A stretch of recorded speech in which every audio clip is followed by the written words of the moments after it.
Hello guys, నా పేరు మైత్రి Venkata. My channel ప్రకారం మన ఛానల్ సబ్స్క్రైబ్ చేసుకోకపోతే ఇప్పుడే సబ్స్క్రైబ్ చేసుకోండి. పక్కనే ఉన్న బెల్ ఐకాన్ క్లిక్ చేసి ఆల్లో పెట్టుకోండి. నా ఫర్దర్ డేస్ మిస్ అవ్వకుండా చూడొచ్చు. చాలా మంది చూస్తున్నారు కానీ సబ్స్క్రైబ్ చేసుకోవట్లా. So please try to subscribe and click the bell icon also. సో బేసిక్గా ఇప్పుడు ఇండియాలో ఒక పెద్ద స్థాయి డిస్కషన్ కూడా జరుగుతుంది ఒక విషయం కోసం. అంటే ఆస్ట్రేలియాలో తీసుకున్న ఒక డెసిషన్ కోసం ఇండియాలో ఇప్పుడు దాని గురించి అందరూ కూడా మాట్లాడుకుంటున్నారు, చర్చించుకుంటున్నారు. అండ్ ఇలాంటి ఒక డెసిషన్ ఇండియాలో కూడా రావాలి అని చెప్పి కూడా చాలామంది చాలా గట్టిగా కోరుకుంటున్నారు. అదేంటంటే సోషల్ మీడియా రిలేటెడ్గా అండ్ కిడ్స్ రిలేటెడ్గా ఆస్ట్రేలియన్ గవర్నమెంట్ తీసుకున్న డెసిషన్కి సంబంధించిందనమాట. సో అసలు ఏం జరిగింది అండ్ దాన్ని ఇండియాలో తీసుకురాగలమా నిజంగానే, అండ్ దీని తాలూకు పర్యవసనాలు ఏంటి, ఇవన్నీ కూడా కొంచెం డీటెయిల్గా ఈ వీడియోలో అర్థం చేసుకోవడానికి అయితే ట్రై చేద్దాం. సో ఫస్ట్ ఆఫ్ ఆల్ అసలు ఆస్ట్రేలియన్ గవర్నమెంట్ తీసుకున్న డెసిషన్ ఏంటంటే సోషల్ మీడియాని 16 ఏళ్ళు లేదా అంతకంటే తక్కువ వయసు ఉన్న పిల్లలకి కంప్లీట్గా బ్యాన్ చేసింది. సో ఎవరైతే 16 ఏళ్ళు దాటిన వాళ్ళు ఉంటారో వాళ్ళు మాత్రమే ఆస్ట్రేలియాలో సోషల్ మీడియాని వాడగలరు. సో మిగతా వాళ్ళు ఎవరు కూడా ఆస్ట్రేలియాలో సోషల్ మీడియాని వాడడానికి అయితే లేదు. సో అదే పాలసీని, అదే రూల్ని ఇండియాలో కూడా తీసుకురావాలని చెప్పి చాలామంది అయితే రిక్వెస్ట్ చేస్తున్నారు, కొంతమంది డిమాండ్ చేస్తున్నారు, కొంతమంది అడుగుతున్నారు. ఇలాంటి కైండ్ ఆఫ్ సిచ్యువేషన్ అయితే ఉంది. ఎందుకు తీసుకురావట్లేదని క్వశ్చన్ కూడా చేస్తున్నారు. సో ఇండియాలో ఇప్పుడు దాన్ని నిజంగానే తీసుకొని వచ్చే అవకాశం ఉందా, అండ్ దాన్ని తీసుకురావడం వల్ల ఫస్ట్ ఆఫ్ ఆల్ ఎలాంటి సిచ్యువేషన్స్ మనం ఫేస్ చేయాల్సి ఉంటుంది, ఇవన్నీ మాట్లాడుకుందాం. సో ఆస్ట్రేలియాలో బ్యాన్ చేశారు కదా.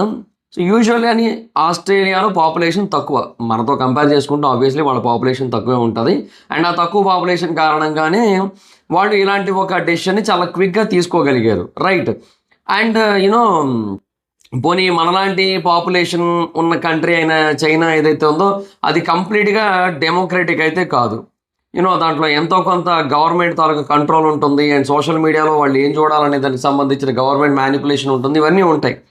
So it is very evident that మనలాంటి సిమిలర్ పాపులేషన్ ఉన్న కంట్రీస్ అంత ఈజీగా ఇలాంటి ఒక డెసిషన్ తీసుకోలేవు. ఎస్పెషల్లీ ఒక డెమోక్రటిక్ కంట్రీలో అదంత ఈజీ కూడా కాదు. సరే పోనీ ఇండియన్ గవర్నమెంట్ కూడా అలాంటి ఒక డెసిషన్ తీసుకునే అవకాశం ఉందా అంటే మేబీ ఇన్ ఫ్యూచర్లో ఉండే అవకాశం అయితే ఉంది. ఎందుకంటే ఎలాగో 16 ఏళ్ల లోపు వాళ్ళకి ఓటు హక్కు కూడా ఉండదు కాబట్టి, ఇండియన్ గవర్నమెంట్కి పోయే ఓట్లు కూడా ఏమి ఉండదు కాబట్టి జనరల్గానే వాళ్ళు బ్యాన్ చేయడానికి కొంచెం పాజిటివ్గానే ఉంటారు. కాకపోతే ఏంటంటే ఇప్పుడు దాన్ని బ్యాన్ చేయడం వల్ల ఎలాంటి పరిణామాలు చోటు చేసుకుంటాయి. ఇప్పుడు ఆస్ట్రేలియాలో తీసుకున్నట్టయితే ఇప్పుడు ఏవైతే ఇప్పుడు అక్కడ అన్ని రకాల సోషల్ మీడియా ప్లాట్ఫామ్స్ ఉన్నాయో అవన్నీ కూడా ఇప్పుడు బిలో 16 వాళ్ళందరికీ సంబంధించిన ఏజ్ మానిటరింగ్ అప్డేట్స్ అనేవి ఇవ్వాల్సి ఉంటుంది. అంటే వాళ్ళ ఏజ్ని మానిటర్ చేయాల్సి ఉంటుంది. సో దానికోసం ఏదో ఒక గవర్నమెంట్ ఐడి ఉంటుంది కదా, ఆ గవర్నమెంట్ ఐడిని అక్కడ ప్రతి చోట కూడా అప్లోడ్ చేయాల్సి ఉంటుంది. అలా అప్లోడ్ చేస్తేనే వాళ్ళ ఏజ్ అదా కాదా అని తెలుస్తుంది. అండ్ ఫేస్ ఐడి మ్యాచ్ అవ్వాలి. అండ్ ఆ యాప్ ఓపెన్ అవ్వాలంటే ఫేస్ క్యామ్ అనేది కంపల్సరీగా ఉండాలన్నమాట. సో ఆ ఫేస్ క్యామ్ ద్వారా ఫేషియల్ ఫీచర్స్ని రికగ్నైజ్ చేసి మాత్రమే యాప్ ఓపెన్ అవ్వడం, ఇలాంటివన్నీ కూడా పెట్టుకుంటారు. అలా పెడితే తప్ప అక్కడ బిలో 16 వాళ్ళకి బ్యాన్ చేయడం అనేది కుదరదు. ఎందుకంటే నార్మల్గా డీటెయిల్స్ ఎంటర్ చేయమంటే ఏముంది, ఇప్పుడు 16 ఏళ్ళ పిల్లలు కూడా 18 ఏళ్ళు అంటే 19 ఏళ్ళు అప్లోడ్ చేసేసి డీటెయిల్స్ ఓపెన్ చేసుకుంటారు. అది పెద్ద విషయం కాదు కదా. సో అలాంటప్పుడు ఏంటంటే ఇలాంటి స్ట్రాంగెస్ట్ డెసిషన్స్ తీసుకోవాల్సిన అవసరం ఎంతైనా ఉంటుంది. సో ఇలాగా ఐడి ప్రూఫ్ తీసుకోవాలి అండ్ ఫేషియల్ రికగ్నిషన్ ఫీచర్ ఉండాలి. సో ఒక ఫోటో ముందు క్యాప్చర్ చేసుకుని తర్వాత అదే పర్సన్ మాత్రమే యాక్సెస్ చేసేటట్టు ఉండాలి. ఇలాంటివన్నీ కూడా ఉంటాయి. ఏది బిలో 16 అయితే. మళ్ళీ అబోవ్ 16 అయితే ఇవేం అక్కర్లేదు. సో ఇది ఒక పాయింట్ అయితే ఉంటుంది. బట్ అబోవ్ 16 బిలో 16 అనే డిఫరెన్స్ తెలియాలంటే అందరికీ పెట్టాలి ఈ రూల్. ఓకే, ఇదే రూల్ ఒకవేళ ఇండియాలో తీసుకొచ్చారు అనుకుందాం. నీ ఆధార్ కార్డు డేటా అక్కడ అప్లోడ్ చేయాలి, నీ ఫేస్ క్యామ్ నువ్వు అక్కడ అప్లోడ్ చేయాలి, ఆ తర్వాత ప్రతిసారి కూడా నువ్వు నీ ఫేస్ పెట్టే నువ్వు ఓపెన్ చేయాలని చెప్పారు అనుకోండి. ఫర్ ఎగ్జాంపుల్ మన దగ్గర ఏమంటారు, చూడండి గవర్నమెంట్ మన మీద నిఘా పెడుతోంది, గవర్నమెంట్ మన మీద స్పై చేస్తోంది. సో ఎవరైతే 16 ఏళ్ల లోపు పిల్లలు ఉంటారో వాళ్ళందరికీ కూడా సోషల్ మీడియా బ్యాన్ చేస్తున్నామన్న రీజన్ చెబుతూ వాళ్ళందరి డేటాని కలెక్ట్ చేస్తోంది. వాళ్ళందరూ ఏ సైట్స్ని ఎక్కువ వాడుతున్నారో తెలుసుకొని అక్కడ వాళ్ళ క్యాంపెయినింగ్లు చేసుకోవడానికి ఈ డేటా మొత్తాన్ని కూడా వాడుతోంది. సో ఇది ఇంకా పెద్ద స్పైవేర్ అని మాట్లాడేటోళ్ళు కూడా ఉంటారు. మరి అలాంటి కైండ్ ఆఫ్ సిచ్యువేషన్ ఆస్ట్రేలియాలో ఉంటుందంటే ఉండదు. అక్కడ mostly left wing right wing అంటూ ఏమి ఉండదు, ఒకటే వింగ్ ఉంటుంది అక్కడ. సో వాళ్ళందరూ బాగానే ఉంటారు అక్కడ. ఇక్కడ అలా కాదు కదా. People always gets divided, left wing right wing అని, లేదంటే ప్రో గవర్నమెంట్ యాంటీ గవర్నమెంట్ అని ఇట్లా డివైడ్ అయిపోయి ఉంటారు. సో దానివల్ల ఏంటంటే ఈ ఎక్స్ట్రీమ్ కైండ్ ఆఫ్ వచ్చేస్తూ ఉంటాయి, డౌట్స్, క్వశ్చన్స్, కాంట్రవర్సీస్ వచ్చేస్తూ ఉంటాయి ఏదైనా ఒక డెసిషన్ తీసుకుందామంటే. సో అదొక ప్రాబ్లం. అండ్ రెండోది ఇప్పటికే బేసిక్గా చాలా చాలా వాటిల్లో యాక్చువల్గా కిడ్స్కి బ్యాన్ ఎలో లేదు, కిడ్స్ యాక్సెస్ చేయడానికి లేదు. కాకపోతే ఏంటంటే స్ట్రిక్ట్ పేరెంటల్ కంట్రోల్ లేకపోవడం వల్ల కిడ్స్ ఏంటంటే వాళ్ళకి తెలివితేటలు ఎక్కువైపోయి ఈ మధ్యకాలంలో ఈ జనరేషన్లో వాళ్ళకి తెలివితేటలు చాలా ఎక్కువగా ఉండి చిన్న వయసు నుంచే చాలా ఎక్కువ స్థాయి తెలివితేటలు వచ్చేసి ఉండి వాళ్ళు ఏం చేస్తున్నారంటే ముందు నుంచే అన్ని రకాల తెలివితేటలు తెచ్చేసుకొని మార్చేసుకుంటున్నారు. అంటే వాళ్ళకి నచ్చినట్టుగా దాన్ని యూజ్ చేసుకుంటున్నారు. అండ్ వాళ్ళకి యాక్సెస్ లేకపోయినా ఏదో ఒకటి చేసి యాక్సెస్ తెచ్చుకుంటున్నారు. ఏదో VPNలు వాడో లేదంటే రాంగ్ డేటా వాడో ఏదో ఒకటి చేసి అయితే వాటికి యాక్సెస్ తెచ్చుకొని వాటిని వాడుకుంటున్నారు. పేరెంటల్ కంట్రోల్ లేదు, పేరెంట్స్ తెలియట్లేదు వాళ్ళు ఏం చేస్తున్నారు. పేరెంటల్ కంట్రోల్ ఉంటే ఎప్పుడైనా బాగానే ఉంటుంది. అది బిలో 16 సోషల్ మీడియా బ్యానే అవసరం లేదు దానికి, పేరెంటల్ కంట్రోల్ స్ట్రిక్ట్గా ఉంటాయి. బట్ పేరెంట్స్కి ఏమైపోతుంది నౌఏడేస్, హస్బెండ్స్ ఏమో మోస్ట్లీ ఎలా ఉంటుందంటే అంటే మెజారిటీ ఆఫ్ ద ఇండియన్ ఫ్యామిలీస్లో చెప్తున్నా, హస్బెండ్స్ ఏంటంటే మోస్ట్లీ జాబులకి వెళ్ళిపోవడం, ఇంకా ఫైనాన్షియల్ సపోర్ట్ కోసం వాళ్ళు కంటిన్యూస్గా వర్క్ చేయడం. ఈవెన్ కొంతమంది లేడీస్ కూడా వర్కులు చేస్తూ ఉన్నారు. ఒకవేళ అలా కాకపోయినప్పటికీ కూడా కొన్ని హౌస్ వైఫ్స్ అయినప్పటికీ కూడా వాళ్ళకి ఇంకా యూనో లంచ్లు ప్రిపేర్ చేసి, డిన్నర్లు ప్రిపేర్ చేసి, స్నాక్స్ ప్రిపేర్ చేసి, వాళ్ళకి కావాల్సినవన్నీ చూసుకొని అన్నీ చేసేసరికే పాపం మదర్స్ పరిస్థితి కూడా అయిపోతుంది, వాళ్ళ ఓపిక కూడా అయిపోతుంది. సో అందువల్ల పిల్లల్ని గ్రౌండ్కి తీసుకెళ్ళి ఆడించడమో లేదంటే వాకింగ్ తీసుకెళ్ళడమో, పిల్లలతో కలిసి షటిల్ ఆడటమో ఇలాంటి కైండ్ ఆఫ్ గేమ్స్లో ఎవరు పార్టిసిపేట్ చేయలేక ప్రశాంతంగా ఉండనిస్తారు వీళ్ళని కాసేపు అయినా అని చెప్పి వాళ్ళకి ఫోన్లు ఇచ్చి వదిలేస్తున్నారు. వాళ్ళు వాళ్ళ రూముల్లో పోయో లేదంటే బాల్కనీలో పోయో లేదంటే హాల్లో పోయో లేదంటే మేడమే పోయి ఎక్కడో దగ్గరికి వెళ్ళిపోయి వాళ్ళకి నచ్చినవన్నీ చూసుకుంటున్నారు, నచ్చినట్టు ఆడుకుంటున్నారు, నచ్చినట్టు వాడుకుంటున్నారు సోషల్ మీడియాని. So that is what happening. So parental control అనేది లేకుండా పోతుంది. సో పేరెంట్స్ బేసిక్గా ఒక స్ట్రిక్ట్ బిహేవియర్ని కలిగి ఉన్నట్టయితే పిల్లల విషయంలో ఈ ఫోన్స్ సోషల్ మీడియా విషయంలో నువ్వు ఇవే చూడాలి, నువ్వు ఇవే వాడాలి, నీకు ఇవే అకౌంట్స్, నువ్వు ఇవే చేయాలి, ఇంతకుమించి చేయడానికి లేదు అని కనుక ముందే చెప్పినట్టయితే అది వేరు. వాడు అలా లేకుండా డైరెక్ట్గా వదిలేసి మీరు ఏదో ఒకటి చేసుకుంటారా, ఏదో ఒకటి ఆడుకుంటారా బాబు, మామూలు ప్రశాంతంగా ఉండనియండి అన్నట్టుగా చేసేసి అలా అయిపోతుండేసరికి ఏమైపోతుందంటే ఇంకా తెలియకుండానే పిల్లలు ఇంకా ఆటోమేటిక్గా ఎడిక్ట్ అయిపోతున్నారు వీటికి.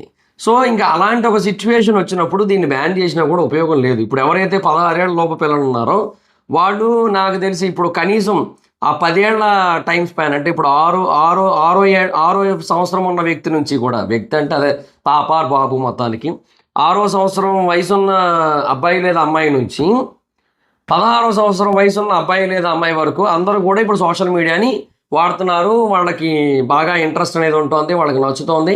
అండ్ ఆ 10 నుంచి 16 ఏళ్ళ వయసు వాళ్ళు అయితే ఆల్రెడీ ఎడిక్ట్ కూడా అయిపోయి ఉంటారు. సో ఇప్పుడు ఒకవేళ ఫర్ ఎగ్జాంపుల్ గవర్నమెంట్ రూల్ తీసుకొచ్చినప్పటికీ కూడా వాళ్ళు ఏం చేస్తారంటే ఇంకేమో ఆటదారులు ఎత్తుకుంటారు. సో దీనివల్ల ఏమవుతుంది, ఇంకా వాళ్ళకి లేనిపోని ఐడియాలు ఇచ్చినట్టు అవుతుంది.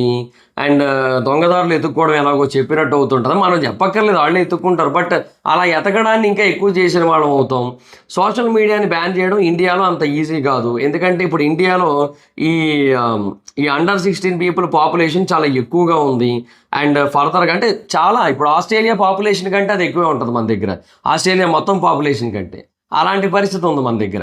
మరి అలాంటప్పుడు ఇప్పుడు నేనేమంటానంటే ఇలాంటి ఒక డెసిషన్ ఇండియాలో తీసుకురాలేము. ఏదో ఆస్ట్రేలియా తీసుకుంటుంది, ఆస్ట్రేలియా సొమ్మేం పోయింది, కేవలం దాని బార్డర్ దగ్గర మాత్రమే జనాలు నివసిస్తారు, సముద్రాల దగ్గర. అంటే ఇటువైపు ఒక 80%, అటువైపు ఒక 20% నివసిస్తారు. మధ్యలో అంతా ఎడారులే, మధ్యలో అంతా ఖాళీగా ఉంటుంది. అలాంటి ఒక కంట్రీకి, అలాంటి తక్కువ పాపులేషన్ ఉన్న కంట్రీస్కి ఎలాంటి డెసిషన్లు అయినా చెల్లుతాయి, ఎలాంటి డెసిషన్లు అయినా వాళ్ళు తీసుకోవచ్చు. But when it comes to 145 crores of population, ఇండియాలో ఏ మూలకెళ్ళు నీకు జనాలు కనబడతారు. అలాంటి ఒక ప్లేస్లో నువ్వు సోషల్ మీడియా బ్యాన్ చేస్తానంటే అంత ఈజీ కాదు. ఈవెన్ ఈ సోషల్ మీడియా ప్లాట్ఫామ్స్ ఏవైతే ఉంటాయో యాప్స్, వాటికి కూడా అంత ఈజీ కాదు వీటన్నిటిని కూడా యాక్సెస్ చేయడం, కంట్రోల్ చేయడం. మళ్ళీ దీనికి సంబంధించి సర్వర్లు ఇండియాలో పెట్టాలి, ఈ డేటా మొత్తం ఇండియాలోనే ఉండాలంటే మళ్ళీ దానికి ఒప్పుకోరు ఈ టిక్టాక్ లాంటి వాళ్ళు. సో టిక్టాక్ ఒప్పుకోకపోవడం వల్ల ఇప్పటికీ అది ఇండియాలోకి రాలేకపోతుంది, లేదంటే అది ఇండియాలో రావాలి ఎప్పుడో. అది ఎందుకు బ్యాన్ అయిందంటే ఇదే రీజన్, అది ఇండియాలో సర్వర్లకు ఒప్పుకోలేదు. ఏమంటే మా పేరెంట్ కంపెనీ అక్కడెక్కడ ఉంది, సో మా సర్వర్లు అక్కడే ఉంటాయి, మా డేటా అక్కడే ఉంటుంది అని చెప్పుకుంది, అందుకు బ్యాన్ చేశారు. ఇప్పుడు మిగతా వాటన్నిటి కూడా ఇప్పుడు ఆధార్ కార్డు, నువ్వు ఫేస్ ఐడీలు ఇట్లాంటివన్నీ కూడా నువ్వు డేటా ఇవ్వాల్సి వస్తే ఆ డేటా ఖచ్చితంగా ఇండియాలోనే ఉండాలి, సర్వర్లన్నీ ఇండియాలోనే ఉండాలి, ఏ యాప్ అయినా సరే, ఏ ప్లాట్ఫామ్ అయినా సరే. మరి దానికి ఎంతవరకు ఒప్పుకుంటారో ఏమో తెలియదు. మళ్ళీ కొన్ని డైరెక్ట్గా బ్యాన్ చేయాల్సి రావచ్చు, ఇలాంటి కొన్ని ప్రాబ్లమ్స్ కూడా ఉంటాయి. ఇవన్నీ ఉంటాయి డెఫినెట్గా, మల్టిపుల్ థింగ్స్ అయితే ఉంటాయి. సో మనం అనుకున్నంత ఈజీ అయితే కాదు ఇలాగా 16 ఇయర్స్ లోపు వాళ్ళకి సోషల్ మీడియాని బ్యాన్ చేయడం అనేది. కాకపోతే ఏంటంటే ఈ 16 ఇయర్స్‌లో బ్యాన్ చేయాలని ఎందుకు అంటూ ఉంటారంటే పిల్లల మీద, వాళ్ళ బ్రెయిన్స్ మీద, వాళ్ళ మైండ్ సెట్ మీద, వాళ్ళ ఐడియాలజికల్ థింకింగ్ మీద ఈ సోషల్ మీడియా ఎఫెక్ట్ చాలా ఎక్కువ ఉంటుంది. సో 16 ఏళ్ళు దాటిన తర్వాత ఏంటంటే కొద్దో గొప్పో ఆలోచించగలరు, ఆలోచించి నిర్ణయాలు తీసుకోగలరు, ఎక్కువగా ఇన్‌ఫ్లుయెన్స్ కాకుండా ఉంటారు అనే ఒక పాయింట్ అయితే ఉంది. సో ఆ పాయింట్‌ని దృష్టిలో పెట్టుకొని ఈ డెసిషన్ అయితే తీసుకున్నారు. ఇప్పుడు ఆస్ట్రేలియాలో అయినా సరే. మన దగ్గర కూడా అందుకే ఆ డెసిషన్ తీసుకోమంటున్నారు. బట్ అదే అంటున్నా, ఇప్పుడు తీసుకోవడానికి ఏముంది, ఇప్పటికిప్పుడు తీసేసుకోవచ్చు. బ్యాన్ మొత్తం అందరికీ అనేయొచ్చు. బట్ అది అలా కాదు. దానికి ఒక పెద్ద ప్రాపర్ రీసెర్చ్ ఉండాలి. తర్వాత దాన్ని మళ్ళీ అంటే బ్యాన్ చేసిన తర్వాత కూడా వాటిని వాళ్ళు యాక్సెస్ చేయకుండా చూసుకోవాలి. ఇప్పుడు పేరుకి బ్యాన్ అయ్యా కొన్ని బ్రౌజర్లు, కొన్ని యాప్‌లు, షేర్ ఇట్ యాప్ ఉంది ఫర్ ఎగ్జాంపుల్, అది బ్యాన్ చేశారు. అది ఇప్పటికీ చాలామంది వాడుతున్నారు దాన్ని. ఇప్పటికీ పనిచేస్తుంది అది. ఎందుకు పనిచేస్తుందంటే అది అంతే పనిచేస్తది. తర్వాత యూజీ బ్రౌజర్ ఇప్పటికీ చాలామంది వాడుతూ ఉంటారు. పనిచేస్తూ ఉంటది అది. టిక్‌టాక్ ఒక్కటి మటుకు దాన్ని ఒక్కదాన్ని మటుకు సర్వర్స్‌లో కూడా కంప్లీట్‌గా బ్యాన్ చేశారు. అంటే ఇప్పుడు ఈవెన్ ఇంటర్నెట్‌లో కూడా దాని సైట్స్ అన్నీ బ్యాన్ అయ్యాయి. అట్లా అనమాట. ఈవెన్ దేనితోని కూడా మనం వాడడానికి లేదు. ఈవెన్ వీపీఎన్ వాడు, ఏది వాడు అవ్వదనమాట. అలా చేశారు. అలాగ అన్నిటిని చేయగలుగుతారా? అలాగ ఇంత పెద్ద డెసిషన్ తీసుకోగలుగుతారా? అదంతా ఈజీ కాదు. సో అది ఇక్కడ వచ్చిన మెయిన్ ప్రాబ్లమ్ అంతా కూడా. సో దానివల్ల నా దృష్టిలో అయితే మాత్రం ఇది అంత ఈజీ అయితే కాదు. అంటే ఈ డెసిషన్ తీసుకోవడం ఇండియాలో అంత ఈజీ కాదు. మిగతా కంట్రీస్ ఇప్పుడు మేబీ ఏమైనా చిన్న చిన్న కంట్రీస్ ఉంటాయి. లైక్ ఫర్ ఎగ్జాంపుల్ ఒక 20 మిలియన్, 30 మిలియన్ పాపులేషన్ ఉన్న కంట్రీసో, లేదంటే ఫర్ ఎగ్జాంపుల్ పోనీ ఒక 200 మిలియన్ పాపులేషన్ అంటే ఒక 20 క్రోర్ పాపులేషన్ ఉన్న కంట్రీస్‌లో కూడా ఈ డెసిషన్ తీసుకోవడం ఈజీయే. బట్ మన దగ్గరకు వచ్చేసరికి ఈ డెసిషన్ తీసుకోవడం అంత ఈజీ కాదు. మనం అంటే మన కంట్రీకి ఉన్న రిస్ట్రిక్షన్స్ అవన్నీ కూడా. బేసిక్‌గా ఇక్కడ మొత్తము చాలా పెద్ద స్థాయిలో పాపులేషన్ ఉండడం అండ్ అది మొత్తము wide range of mind set ఉన్న పీపుల్ ఉండడం, డైవర్స్ కల్చర్స్ ఉండడం, డైవర్స్ ఐడియాలజీ ఉన్న పీపుల్ ఉండడం. అంతెందుకబ్బా మాటకొస్తే కుక్కలకి ఎక్కువ ప్రియారిటీ ఇచ్చి, మనుషులకు తక్కువ ప్రియారిటీ ఇచ్చే పెట్ లవర్స్ కూడా ఉన్నారు గట్టిగా మాట్లాడుకుంటే.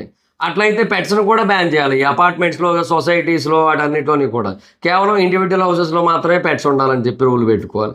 ఇట్లా రకరకాల రూల్స్ పెట్టుకోవాలంటే ఎన్నో ఉంటాయి మన ఇండియాలో. పెట్టాలంటే ప్రతిదానికి పెట్టొచ్చు. ప్రతిదానికి ఓ చట్టం తేవాలి. ప్రతిదానికి ఓ సిస్టమ్ తేవాలి. ఎక్కడవుతాయి అన్నీ కూడా. అవ్వని పనులు అవన్నీ. సో అందుకే అంటున్నా కదా, ఇండియాలో అదంత ఈజీ అయితే కాదు. సో చాలామంది అనుకుంటున్నారు మేబీ బ్యాన్ చేస్తారేమో బిలో 16 పీపుల్‌కి అని చెప్పి. But no, it's not going to happen any time soon in India. అది జరగని పని అని నా స్ట్రాంగ్ ఫీలింగ్. సో మీరేమనుకుంటున్నారో కింద కామెంట్ సెక్షన్‌లో చెప్పండి. So that's guys, this the video. Video కనుక మీకు నచ్చినట్టయితే లైక్ చేయండి, వీడియోని షేర్ చేయండి. ఇప్పుడు కారణం మన ఛానల్ సబ్స్క్రైబ్ చేసుకోకపోతే ఇప్పుడు సబ్స్క్రైబ్ చేసుకోండి. పక్కనే ఉన్న బెల్ ఐకాన్ క్లిక్ చేసి ఆన్లో పెట్టుకోండి. నా ఫర్దర్ మిస్ అవ్వకుండా చూడొచ్చు. చాలా మంది చూస్తే సబ్స్క్రైబ్ చేసుకోవట్లా. So please try to subscribe, click the bell icon also. నా ఇన్స్టాగ్రామ్ ఐడి ఎవరు మీద మీరు ఎక్కడ వచ్చి ఫాలో అవ్వచ్చు. Thank you so much. Next video. Bye by.